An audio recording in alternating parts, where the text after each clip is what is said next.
The markets gave us the bounce that we were looking for. I want to talk about it in this video. I am Dr. Stock, Doctor of Education, and this video is a little bit off brand, but let's face it, I'm a little bit off. I don't have a dad joke ready for you to go, but I am out of the office right now, so I don't have my wonderful book of jokes to reference, and a lot of them I come up with on my own. And I'll tell you what, like, I don't even know where they come from, but the markets today, we got the bounce that we were looking for. That means the TQQQ calls that I had yesterday for the possible bounce today, they paid off handsomely, and that was one that I was very pleased to get in on. And I figured after such a rout in the markets that we were shaping up for a good old bounce. As I looked at the different technicals that were out there, you can go back and look at my previous videos and it will tell you about those different stocks and everything that we had. We had the drop on the stocks that we were looking for yesterday: SoFi, DataDog, and the other one I believe was Palantir. And then we had a nice recovery along with the markets today when we went and looked at those. And over in the Discord today, available through my Patreon, that link is down in the description. And we were talking a lot about the market and where do I see the market going? So I made a video this morning talking about that potential turnaround that we see. And something that I didn't mention, if you go back and look at my video earlier, pay attention to the little wiggly line across the bottom, the RSI. And what you'll notice is that it's crossed the midline, that 50 line that we have, which shows that on a weekly basis, the SPY has dropped into bearish territory. And we do still have room down to that 200-day. And if we do break it, something is probably pretty seriously broken. We saw it with the pandemic. We saw it with the 2008 recession. We saw it with the dot-com bubble. There's other times we went down and touched it, but we did not cross it. And so we know that we're seeing dark times, and we know that there's different troubles that are out there, macroeconomically speaking, energy prices being what they are, and we have geopolitical tensions as well. There's just a whole list of things that I should really write down and make a video just about those things.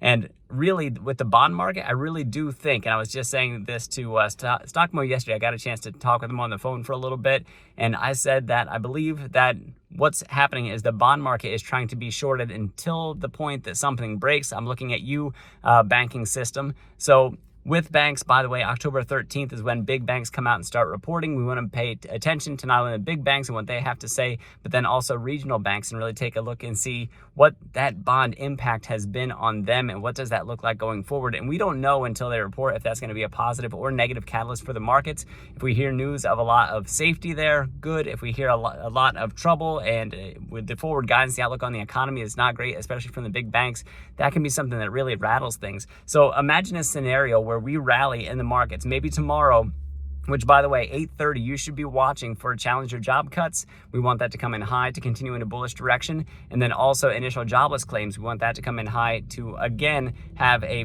upward pressure on the markets. Both of those things can be. If we come in soft on either of those numbers, we come in low on either of those numbers, the market is going to react negatively, and it's going to wipe out all of the gains that we saw today. So I think that's highly worth considering as you go and you look at that and you plan your way forward. Mind you, I am trading this market and building up my cash position, looking for the time to get back into the stocks that I love the most out there. I'm talking about Nvidia, Tesla, SoFi, you name it, stocks like that I think are very promising companies that either already have a very healthy moat, or ones like SoFi that have a very promising future. And we're looking for profitability coming out from SoFi very, very soon. It should be Q3 maybe, but more likely Q4. We'll look at that. But then we still have that bond market issue to watch out for, because SoFi, even though they're a fintech company, bonds are still going to disrupt their game a little bit. We want to be watching for that. We do want to see the impact of student loans on SoFi. Hopefully that's positive for them. And now hopefully that's not canceled out by what we see in the economy. If we get weakness coming out of that from 40 million people or something that have student loans,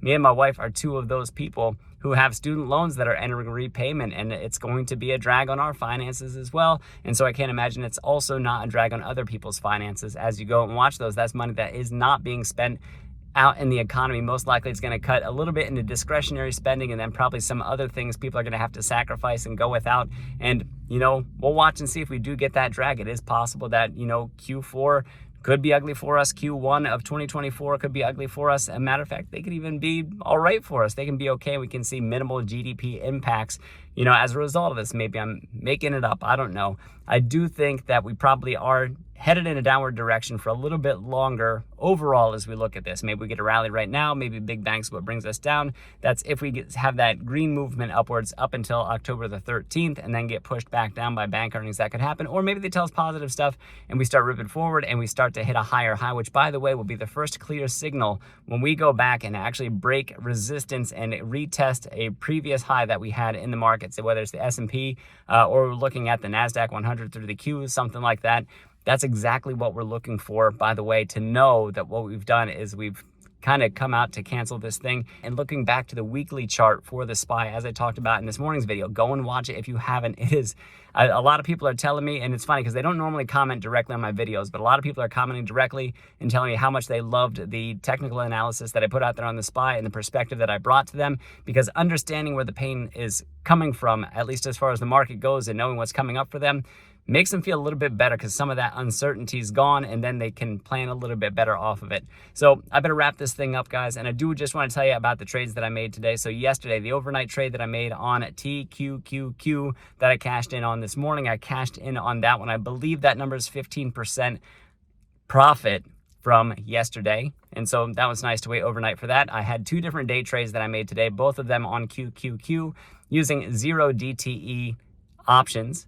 And for those on one of them, I made a modest 12%, and the other one I made 17%, both of which being profitable for me was very nice. So I did 3 different trades today. They all worked out very well for me. Talked about all of them over in the Discord. I don't yet share those day trades because it's still something that I'm really kind of narrowing down and focusing on making sure I am consistent enough to actually make sure that I'm not misleading anybody. When I show them about the way that I do it, I want to make sure that it is perfectly sound and that I have enough of a track record going where I feel confident that, hey, I can bring this out, I can show this to people. I have shared that strategy that I do use that works over any time frame, not just day trading, that is available at the Patreon. Me and Stockmo worked together on it. We collaborated it and it has been working beautifully for us, and we're taking it to each of our communities as well. So if you haven't watched the live stream between he and I where he did live trades on that one, go ahead and check that one out. Guys, there's just tons of value over there. If you want access to my buys and sells, check out the link for the Patreon down below. If you want some free stocks, there's a Moomoo link down there for you too. If you guys like this video, hit the like button. If you haven't subscribed yet, please feel free to subscribe. I am Dr. Stock, Doctor of Education. Remember, my friends, that learning is earning, and we'll see you in the next video.